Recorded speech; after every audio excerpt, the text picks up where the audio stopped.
Hi guys, welcome to our final video. Today we're going to be making conchas, which is a Mexican dessert, so come bake with us. Let's get into it. Okay guys, so for our first job, we are going to combine the milk, yeast, and sugar into a bowl, and then we are going to let that sit for 10 minutes and then add the rest of our ingredients except the butter, which we're going to be adding a bit later. Okay, first we're going to mix 1 cup of milk in. Make sure it's warm.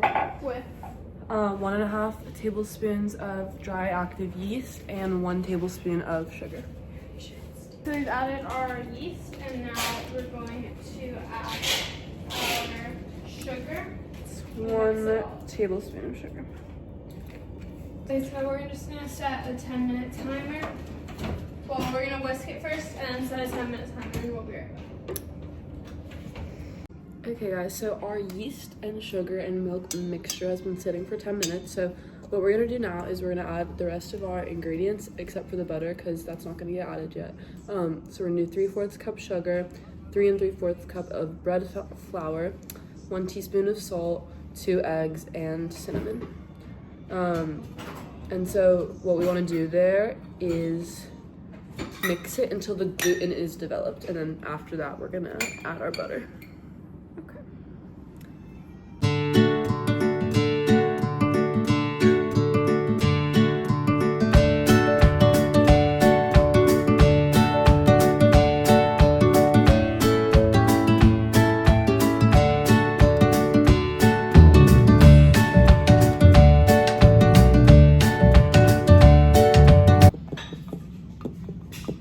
So we're gonna bring the camera over to there so we can mix it with the electric mixer.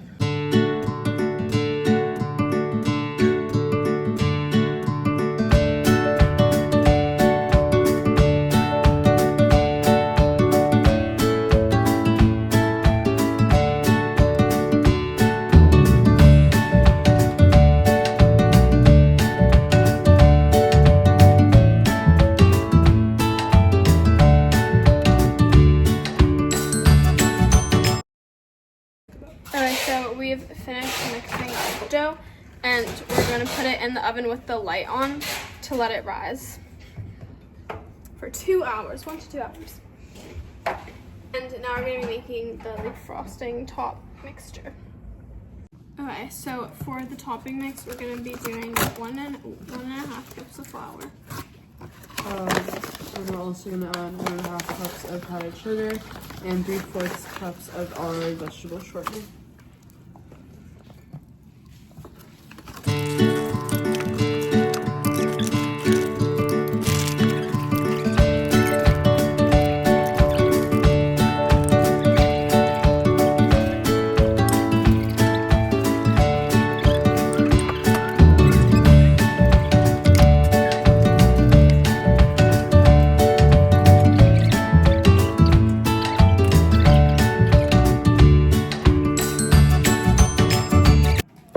So we have our dough all made and we're going to divide into 3 sections to make 3 different colors. And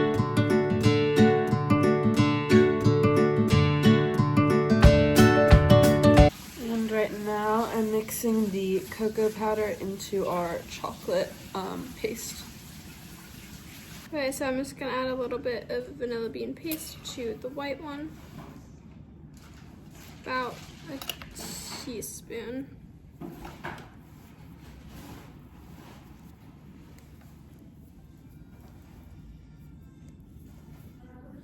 Okay, so we'll be back whenever our dough is risen and we are putting the paste on top of the dough.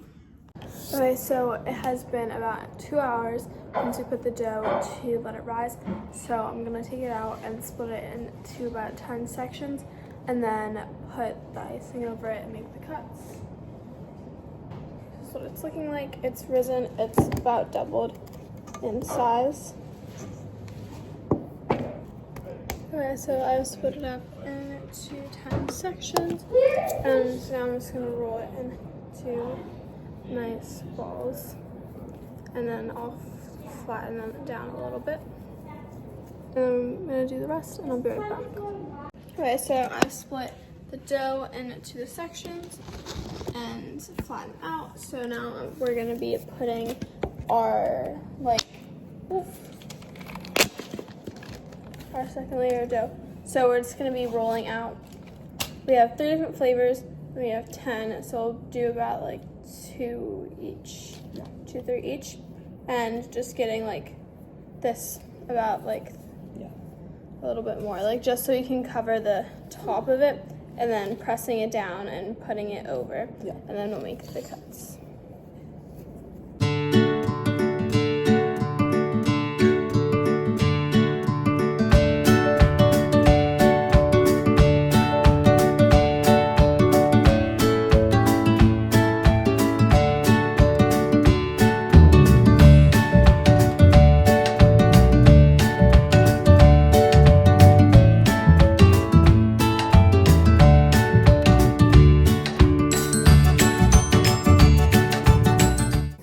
Okay, so we have finished putting the top on, and now we are going to slice the tops to make it look like a traditional concha. That concha means shell. Oh, okay, we'll go for that. Okay guys, here's an overview. Concha in Spanish means shell. So basically these are called conchas because they resemble shells with their cutting pattern, and often people use cookie cutters to like create this pattern, but you can also do it by hand with a knife, which is very cool. And accessible. I just didn't say that. Okay guys, so now that the conchas are all sliced and diced, we are gonna wait 30 minutes, let them set before we bake them in the oven. See you soon. Okay, so now the oven is preheated to 350 degrees, and we've let them sit out for about 40 minutes. I'm going to put them in, or it's like 45 minutes, I'm going to put them into the oven to let them bake for about 25 minutes. Guys, it is fresh out of the oven, and this is what it's looking like. So we're going to get a glass of milk, and we're going to try some. Put it in person.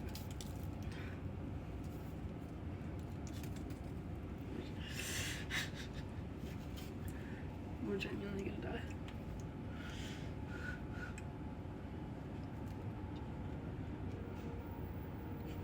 Oh. Should we just try a piece of it? And I mean, I guess you just do. Oh, it's cheap. Thanks. Like, I'm trying to find a piece that's cooked. Okay. It kind of like reminds me of something. Okay, wait, should I just try that? What happens if you rub it? Like anything? It's not that. Are you trying a piece? You try it with the frosting? Yeah.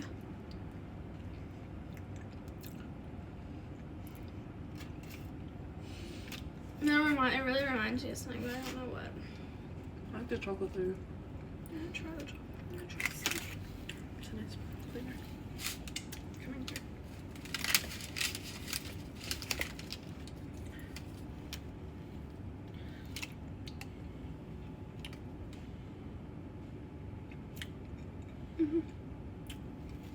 I think the frosting, or like the top part, is a little bit too thick. And I would like it a little bit more if it was less thick. But I thought it's really not that bad. Yum. Would you rate it? I mean, we should pop them back in the oven for like. Yeah. And dip it in milk after they're a bit toasted more. Yeah, we'll be back after we put it back in. Final review. Did you give it? Okay, so we are back after putting it in the oven for our final try. This is what the bite is looking like. Are you trying? What flavor are you going for? Yeah, I guess I'll do. I don't know. I guess I'll do the chocolate too. Slice. Was the vanilla good?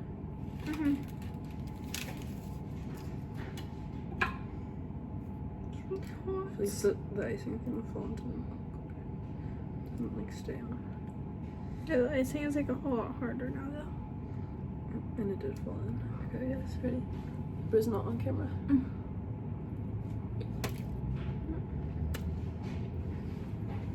Burr. I know, I think that the recipe kind of like went wrong for us a little bit, and we had to add some more flour because the woman who made the recipe said that if it was like too watery, you should add some more, or too like liquidy, you should add more water. We did do that, but it kind of just tastes a little bit too But I like it with the milk. floury though. The milk like really changes it for me. TBH. So what would you rate it?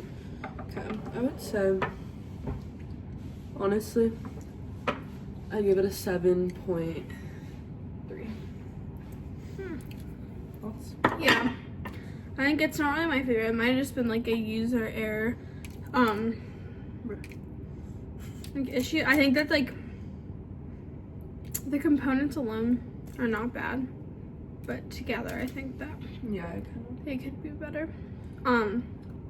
And also I think that we made them maybe a little bit too thick, but next time we should like, because I was watching videos and sometimes people like smash, like the person and on the video that we followed didn't, but some people like smash them down, make them really flat, so then they just like rise slightly. Yeah, I think the flavor, like, I think it depends a lot on how much flavor you add to the icing, like cocoa or vanilla, and I think that like dilutes the flour. But if you don't have a lot of flavor, it's just gonna taste sort of like flour. What do you rate it? I think I'd rate it like a 7.5. Not my favorite. Yeah, I'm also just like not that big of a fan of like denser like pastries, you know. that's fair. But I could definitely see how like this would be very good if it was, if the recipe was like perfected and it had a bit more like moisture. Yeah, and we were also seeing in the comments of the videos that like a lot of people like had a hard time with it. It's like a lot of trial and error and just like the temperatures of the oven and making sure everything rises, and the temperatures of the milk with the yeast and just the texture and everything. Yeah, so in terms of accessibility, I would say the ingredients were accessible pretty much. Definitely. But I think with the recipe itself, like it can just take a few tries to get it right. And it's also like a very long process. Like you have to like let the yeast mixture like activate and then let it sit out, and just all these steps. It's a lot of waiting. So make sure if you want to do this, you have time. Yeah. And you're ready to be patient. Definitely. And commit. So. Okay, well, thank you guys so much for following us through our series. Yeah, and who knows, maybe we'll come back one day, you know. It's been an Stick amazing few around. months. It's been amazing. We love you guys. We learned a lot. Thanks for supporting us. Hopefully you learned something too. Yeah, and try to make these comment down recipes below with what you make when you make these, because I'm sure you will. Comment the photo of your conchas. All right, thank you guys so much for following our journey.